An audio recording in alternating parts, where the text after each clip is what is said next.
দেখো অভিষেকের সেবাশ্রয়টা নিয়ে আমি যেটা বলতে চাই, অভিষেক যেটুকু করেছিল নিজের ওটা ফেমের জন্য করেছিল। ভোটের আগে নিজেকে ক্যাম্পেনিং করা, ও ও যে একটা অন্য লেভেলের একটা মানে পাবলিকের কাছেও নিজেকে রিপ্রেজেন্ট করতে চেয়েছে। কিন্তু এই মা বেটা দুজনেই যে ভুয়ো সেটা আমি অনেক আগেই আমি প্রথম বলেছিলাম বোধহয়। মা বেটা ভুয়ো, এরা দুজনেই জালি। চোর তো সে তো নিজেকে বাঁচানোর চেষ্টা করবেই না, দেখো ভালো করেছো। সে তো চেষ্টা করবে যে আবার যাতে এই সাম্রাজ্য যদি ফিরে পাই। দেখো লোভ, মানুষের লোভ তো একবার তো পেয়ে গেছিল, লোভটা তো রয়েছে। সেই লোভটা তো সে চাইবে যে আমি আবার ফিরে পাই, ফিরে পেলে আবার চুরি করতে পাই, এবার বড় লেভেলের চুরি করব। তো সেটা তো আর এরা আসবে। অভিষেক তো টাকা সব জায়গা থেকে খেতো, সেটা আমার কাছে, সেটা আমরা জানতাম।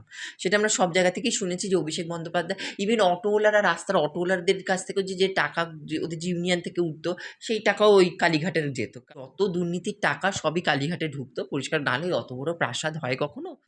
নিউজ 16 ভারত, রাজনীতির অন্তরালে সত্যের সন্ধানে।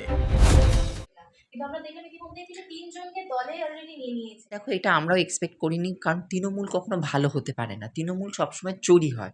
যারা চুরির লোক চুরি করেছে, সাপোর্ট করেছে, দুর্নীতি করেছে, কোনো ভালো মানুষ কিন্তু কখনো তৃণমূল করেনি, ঠিক আছে? এবার দেখো আমার বক্তব্য হচ্ছে, আমাদের রাজ্যে কি জনসংখ্যা কম পড়েছিল? আমার ওনাদের একটাই প্রশ্ন রইল, যে আপনারা এই তৃণমূলের লোকগুলোকে কেন নিচ্ছেন?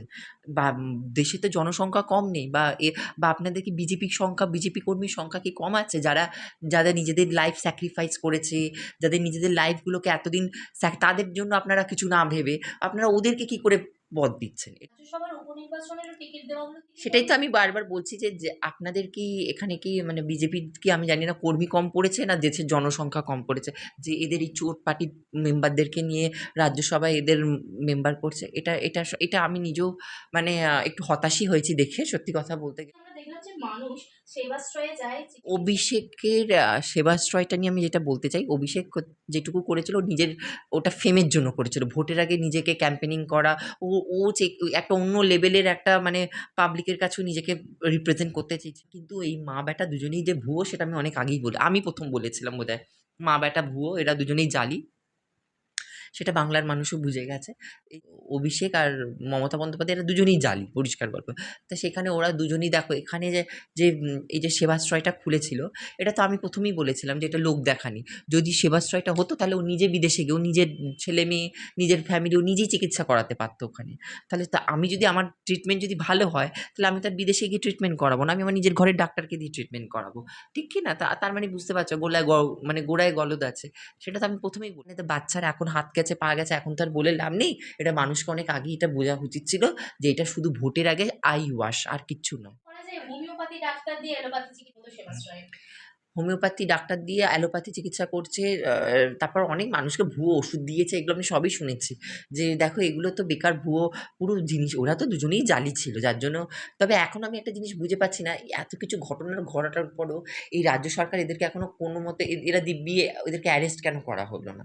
আজকে তো এই অভিষেক বন্দ্যোপাধ্যায় বা মমতা বন্দ্যোপাধ্যায় তো অ্যারেস্ট হয়ে যাওয়ার কথা। এরা যা কোটি কোটি টাকা দুর্নীতি করেছে, কিন্তু এখনো ২ মাস হয়ে গেল এরা অ্যারেস্ট হলো না। সেই আগে থেকে কবে থেকে শুনছি ইডি এদের অ্যারেস্ট করবে, এই করবে, কিন্তু এখনো অ্যারেস্ট হলো না। আমি এটাই একটু অবাক হয়ে যাচ্ছি, কেন এদেরকে অ্যারেস্ট করা? দেখলাম যে ইটভাটা মামলায় যে অনুব্রত। অভিষেক তো টাকা সব জায়গা থেকে খেতো, সেটা আমার কাছে, সেটা আমরা জানতাম। সেটা আমরা সব জায়গা থেকেই শুনেছি যে অভিষেক বন্দ্যোপাধ্যায় ইভেন অটোওয়ালারা, রাস্তার অটোওয়ালাদের কাছ থেকেও যে যে টাকা ওদের যে ইউনিয়ন থেকে উঠতো, সেই টাকাও ওই কালীঘাটের যেত। মানে যত দুর্নীতির টাকা সবই কালীঘাটে ঢুকতো, পরিষ্কার না হলে অত বড় প্রাসাদ হয় কখনো? তোমরা সবাই দেখেছো অভিষেকের বাড়িটা, তোমরা সবাই ভালো করে যদি দেখবে তাহলে দেখতে পাবে যে অত বড় প্রাসাদ ইমারত কি করে গড়েছে। প্রত্যেকটা ফ্লোরে নাকি আমি শুনেছি সুইমিং পুল আছে। তাহলে এই টাকা কোথা থেকে এসছে? টাকা এদিকে মমতা বন্দ্যোপাধ্যায় দেখাতেন হাওয়াই চটি পরে, উনি হচ্ছে সততার প্রতীক। উনি হচ্ছেন সবথেকে করাপ্টেড পারসন ছিলেন। এটা শুধু লোককে আইওয়াশ ছাড়া আর কিচ্ছু না। আমরা দেখলাম যে অভিষেক বন্দ্যোপাধ্যায় দেখো চোর তো সে তো নিজেকে বাঁচানোর চেষ্টা করবেই না, দেখো ভালো করেছো। সে তো চেষ্টা করবে যে আবার যাতে এই সাম্রাজ্য যদি ফিরে পাই। দেখো মানুষের লোভ তো একবার তো পেয়ে গেছিল, লোভটা তো রয়েছে। সেই লোভটা তো সে চাইবে যে আমি আবার ফিরে পাই, ফিরে পেলে আবার চুরি করতে পাই, এবার বড় লেভেলের চুরি করব। তো সেটা তো আর এরা আসবে, এদের হয়ে গেছে। এদের মা বেটার পর্ব শেষ। এদের আর মা বেটা কিনা জানি না, সরি, এই পিসি ভাইপো, সরি ভুল বলে ফেললাম। পিসি ভাইপোর পর্ব এদের শেষ হয়ে গেছে। দাঁড়াতে পারবে না, কিন্তু মমতা বন্দ্যোপাধ্যায় আসলে ওনার বয়স হয়ে গেছে তো এখন মাথার কাজ করছে না ওনার। ওনার এখন মাথাটা ঠিক আর কাজ করছে না। তার মধ্যে এইসব পদ-ফদ হারিয়ে ফেলেছে। হতাশায় ভুগছে, ফ্রাস্ট্রেশন এ ভুগছে। ওইজন্য আউট অফ ফ্রাস্ট্রেশন এইসব কথা বলছেন। ওনাকে পারলে আমাদের এখন যে মুখ্যমন্ত্রী আছে ওনার জন্য একটু মাথার মস্তিষ্ক চিকিৎসা করার জন্য কোনো ভালো একটা পাগলাগারদে ওনাকে পাঠানো উচিত। নিউজ 16 ভারত, রাজনীতির অন্তরালে সত্যের সন্ধানে।